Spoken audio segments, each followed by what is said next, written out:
esta lógica que estamos imprimiendo nosotros, que son ni más ni menos que las prioridades que los argentinos y las argentinas votaron mayoritariamente en octubre. Pero algún aumento va a haber en junio cuando termine este periodo. Mira, probablemente sí, pero serán los sectores que los pueden soportar.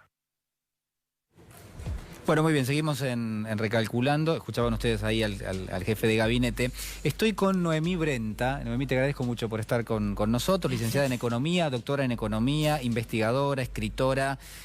Publicó hace muy poquito tiempo un libro extraordinario que se llama Historia de la Deuda Externa Argentina. De Martínez Dios a Macri. Bueno, eso sí, ese es el subtítulo, de Martínez Dios a Macri. Mira, la verdad es tema libre, si querés, en un punto, digo, porque ¿qué correlato puede tener la historia de la deuda externa argentina con esto que está pasando ahora? Digo, ¿cómo se conecta? Claro, esos años que abarca el libro, que van de 1976 a 2019, el libro se publicó fresco, o sea, lo terminé de escribir y salió. Es la reiteración de una misma historia, porque empieza con el sobreendeudamiento de la dictadura y termina con el sobreendeudamiento de Macri. Sobreendeudamiento es llevar la deuda pública más allá de la capacidad de pago. Y hay tanta similitud con la forma de contraer la deuda, al margen de que la de los militares fue con bancos transnacionales, y la de Macri más bien fue en la forma de instrumentos de deuda, de bonos. Sí, más con el mercado financiero internacional.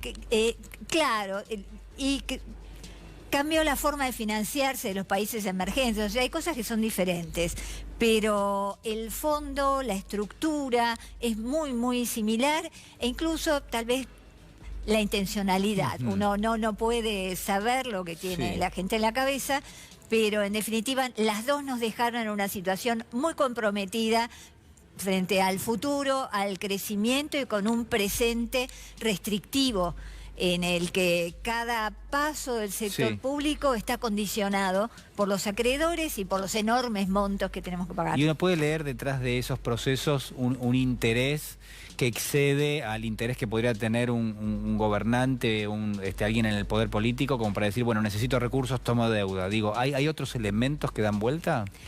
Sí. El elemento principal, hay un concepto que es el de tomar deuda para condicionar al que viene, o para condicionar a sí mismo, para aplicar un plan económico determinado que favorece a determinados intereses. La dictadura lo hizo, tomó la deuda para favorecer no solo al sector financiero transnacional con el que estaba vinculado, sabemos, el gabinete económico, Martínez Dios y compañía, para una serie de empresas argentinas, también de grupos económicos que se configuraron con mucho peso en lo financiero. La dictadura distinguió entre empresas amigas que crecieron y que lograron que el Estado tome a su cargo la deuda privada, y hubo otras a las que fundieron, ¿no? La mayoría la fundieron, pero... Sí, la industria en general sufrió mucho. Claro, la industria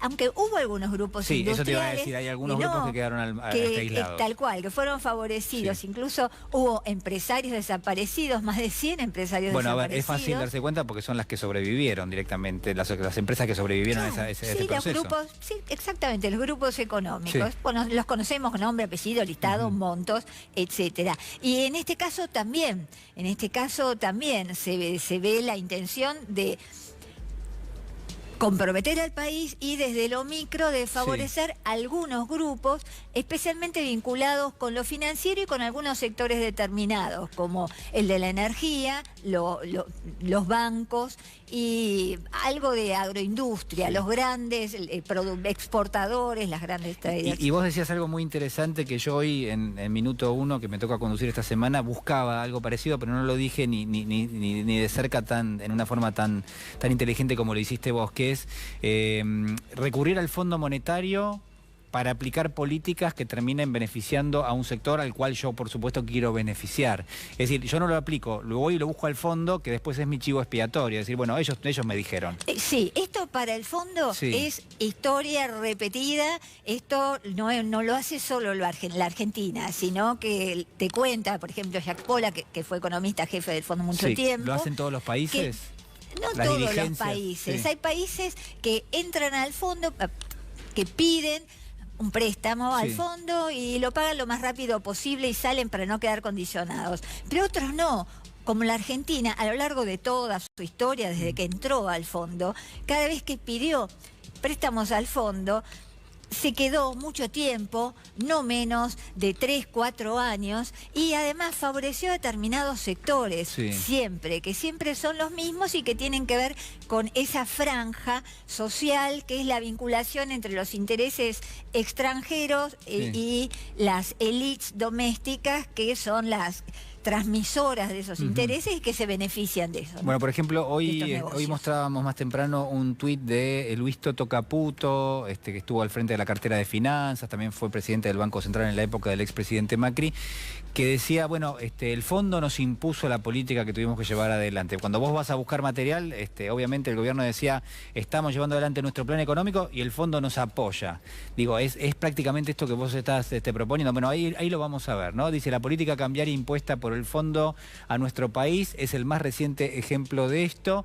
Hizo estéril todo esfuerzo monetario y fiscal por controlar la inflación, agravó la recesión. Bueno, el fondo es el cuco, es el hombre de la bolsa, es decir, es el monstruo y la verdad quienes estuvieron al frente del gobierno se supone que no pudieron hacer nada contra las políticas que dictaba el fondo. Claro, se lavan las manos, pero quienes estuvieron al frente del gobierno fueron a buscar al fondo una vez que se agotó el crédito externo, que este mismo gobierno agotó las fuentes crediticias externas, las fuentes de fondos externas. Y además nos engañaron, porque cuando salió el presidente a decir que estaba en conversaciones con el fondo, dijeron que era un acuerdo precautorio. Sí, una cuestión preventiva. Claro, nos gatillaron 15.000 millones de dólares de una vez, que son 3 veces la cuota de la Argentina en el fondo, y que después lo que quedaba, íbamos a ver, que estaba ahí como, claro, pero al poco tiempo eso cambió. ¿Y por qué no sonaron todas las alertas que tiene el propio fondo como organismo internacional? De decir, le estoy prestando de más a este país, lo estoy haciendo comprometerse a un repago que no va a poder en el tiempo. Digo, ¿por qué hay fuga de capitales y le estoy prestando sobre esa fuga? De verdad que todas esas luces se tendrían que haber encendido y no pasó nada. Claro, porque el fondo no es puramente un organismo tecnocrático, neutral, aséptico, sino que tiene la influencia de los principales miembros, sobre todo de Estados Unidos, no por nada está en Washington, en un conjunto de manzanas, no por nada el consenso de Washington que tiene el poder es de el veto, de las ¿no? agencias, También. claro. Entonces, tanto el secretario del Tesoro estadounidense como el mismo presidente, al quien nuestro presidente agradeció la influencia para que el fondo le acordara ese semejante préstamo que hoy representa el 60% de lo que el fondo tiene prestado a todo el mundo. Es desmedido totalmente, por donde se lo mire, la verdad. Absolutamente desmesurado y además nos perjudicó tremendamente. Noemí, ¿vos pensás que el Fondo Monetario es un organismo que ha caído en descrédito ya desde hace muchos años y que hoy estamos hablando todo el tiempo del Fondo Monetario, pero en realidad en el mundo el fondo no está bien visto desde hace ya bastante tiempo? Desde hace mucho tiempo. En el año 52, el presidente del Banco Central belga decía, el fondo es un caballo muerto. Nos vendieron un caballo que estaba en malas condiciones porque justamente empezaron los préstamos con condicionalidades fuertes para obligar a los países a que adopten determinadas políticas que favorecían determinados intereses. Claro. Los estratégicos estadounidenses y los de sus empresas. Era como un caballo de Troya, es decir, adentro del préstamo vienen un montón de cosas que después terminás viendo y decís, bueno, pero para esto va en contra de mis intereses. Claro, el paquete está. Después el fondo va teniendo más importancia a medida que las crisis de los 70, las crisis de la deuda a partir del 82, hicieron más necesario que los países se endeuden para seguir sosteniendo las deudas. En realidad, esas deudas fueron de corte financiero y no aportaron nada al desarrollo de los países. Cayó en descrédito después de la crisis de la Argentina, que fue la punta de una seguidilla, ¿no? Sí. Desde el tequila mexicano, la crisis asiática, la crisis, bueno, la de crisis rusa, en la que el fondo había hecho algo parecido a lo de ahora. Por ejemplo, con Rusia le desembolsó 20.000 millones de dólares que salieron de un día para el otro, para fugar capital, para salvar los capitales que habían entrado previamente. Claro. Ahí entró en descrédito. Hubo hasta un plan de negocios dentro del fondo para que el fondo dependiera menos de la colocación de su capital, porque la verdad que de eso vive. Eso también hay que tenerlo presente. ¿Cómo es eso? Es decir, el propio Fondo Monetario vive de la tasa de interés que cobra los países. Claro, como cualquier organismo financiero, Sí. sus ingresos son las tasas de interés, las comisiones que cobran los países. Entonces le conviene tener prestado todo lo posible y sobre todo a países que hacen un uso intensivo de los recursos, que es como se llama técnicamente, le van subiendo además lo que le cobran, porque es más riesgoso. Entonces nosotros, por ejemplo, en los 90 pagábamos la mitad de los gastos administrativos del fondo, lo pagaba la Argentina todos los años. Y bueno, ahora estamos pagando mucho también de intereses, tenemos, como recibimos esos 45.000 casi millones de dólares, pagamos una gran cantidad de intereses y comisiones que son cerca de la mitad de los ingresos operativos del fondo. Entonces eso también es algo que en ese momento que te digo, después de la crisis de 2001, se revisó en el fondo y se hizo un nuevo plan de negocios para que sus ingresos provinieran de sus inversiones, de los rendimientos de sus inversiones. El fondo tiene inversiones en distintos papeles financieros, pero la verdad que sigue siendo la principal fuente de ingresos lo que le cobran a los miembros. ¿Es una mirada muy de demonizar el sistema financiero internacional o vos ves que dentro de lo que es la preponderancia que tienen los países centrales, Estados Unidos, la Unión Europea, Japón, lo que algunos llaman la tríada, el sistema financiero es una especie de sacar el excedente o los recursos o la generación de riqueza de determinados países y la tasa de interés es justamente eso, es decir, bueno, de lo que se produce en la Argentina, una parte de acá hasta dentro de 10, 15 años, 20 años, la vamos a tener que girar al Fondo Monetario, a los Estados Unidos, a los países que nos han prestado, y eso no se puede aplicar en la economía argentina, ¿es así?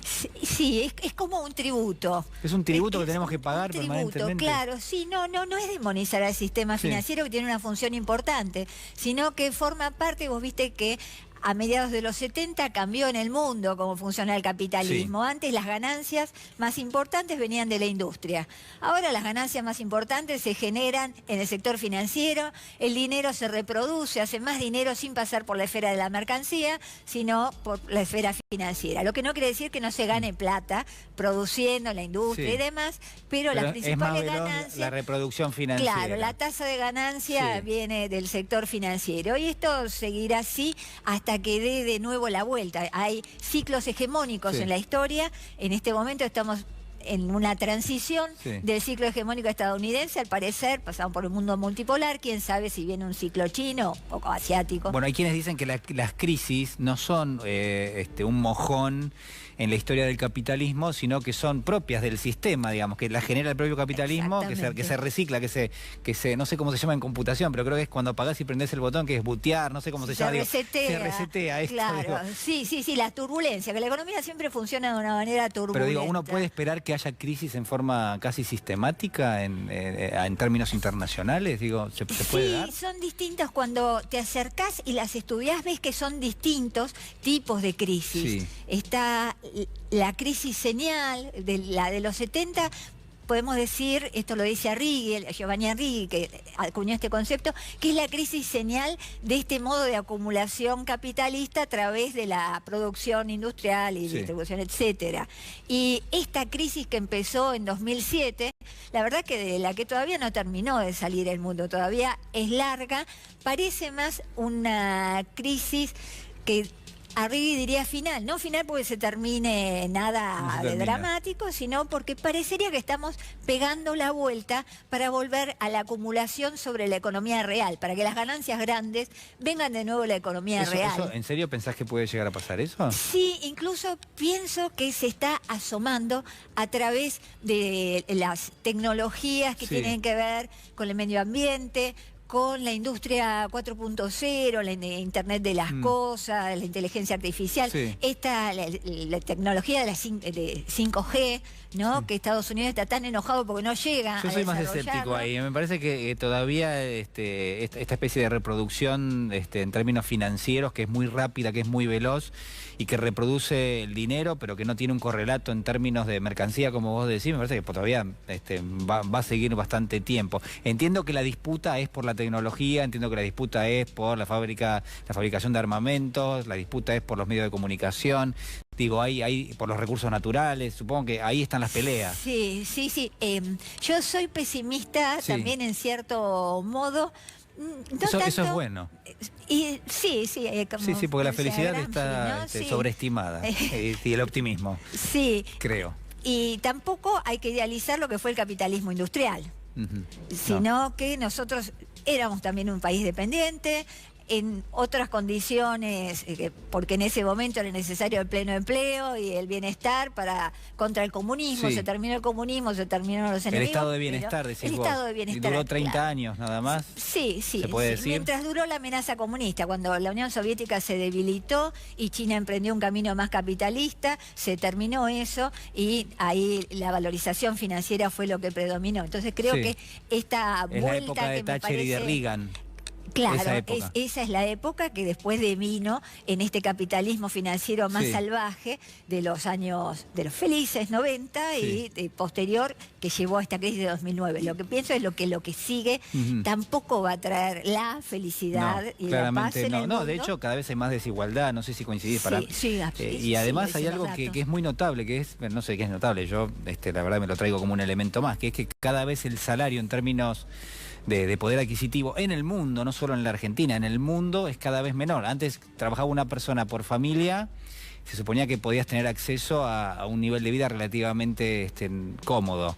Ahora tienen que trabajar dos y por ahí ni siquiera alcanza. Es decir que en gran medida en términos reales el salario, en detrimento o en separándose de lo que es el capital, el salario está menos compensado. Sí, y la pérdida de salario se compensa, forma parte de la valorización financiera con endeudamiento. Claro, tenés razón. Entonces forma parte también de las ganancias del capital gana. Sí, es decir, no me alcanza, entonces lo compro todo con tarjeta de crédito. Claro, o pagás, con finanzas. como y le doy un tributo al que es el intermediario. Exacto, y si no podés pagar, te sacan lo que compraste, la casa, lo que sea, y ahí hay más acumulación por el capital de desposesión por deuda. Tuviste nada, no lo pudiste pagar, te sacan lo que tenés. O sea que gana. Bueno, Estados Unidos hasta ahora es bastante así. Sí, por eso. Uno quiere comprar algo y no es que vas con el dinero y lo compras, sino que lo que hacen las familias es, saco un crédito y me lo compro. Y finalmente terminás primero comprando crédito para cada cosa que después vos vas a tratar de acceder. Por ejemplo, un auto, una casa, una licuadora, una bicicleta, no sé, una vacación. Todo es crédito que compras primero para después poder tenerlo. Tal cual, y le pagás al asesor financiero para que te ayude a refinanciar esos créditos, que llega un momento que no podés pagarlo y seguís aumentando la bola de nieve, toda la vida. ¿Qué pensás en esta Argentina que tuvo la aplicación de políticas neoliberales hasta fines del 2019 y que arranca este 2020, digamos, de otra manera? Tengo esperanza, ¿Sí? Tengo esperanza y me gusta mucho ver a la gente joven como vos. Bueno, yo no soy representante del género joven, digámoslo así, pero no importa, me hago gente cargo por ello. de otra generación que incluso está en el gobierno, que no son jóvenes imberbes, diríamos, para usar esa vieja expresión, sino que ya son gente de 40 y un poco más, que tiene experiencia, incluso tiene experiencia en gestión, en haber hecho cosas importantes, y no traen toda la carga que trae mi generación de la dictadura, del sufrimiento y de otras cosas anteriores. Entonces tengo esperanza, también hay gente de mi generación y más grandes también que participan, pero tengo esperanzas porque siento que esto es un proceso que viene con mucha fuerza, que después de, como dice a vos que te gusta la literatura, Francisco Luis Bernardes, no se goza bien de lo gozado, sino después de haberlo padecido. Claro. Después de haber padecido 4 años de neoliberalismo, es una bocanada de aire fresco que nos permite la esperanza. Sí, así es. Noemí Brenta, muchísimas gracias. Bueno, muchas gracias a vos también.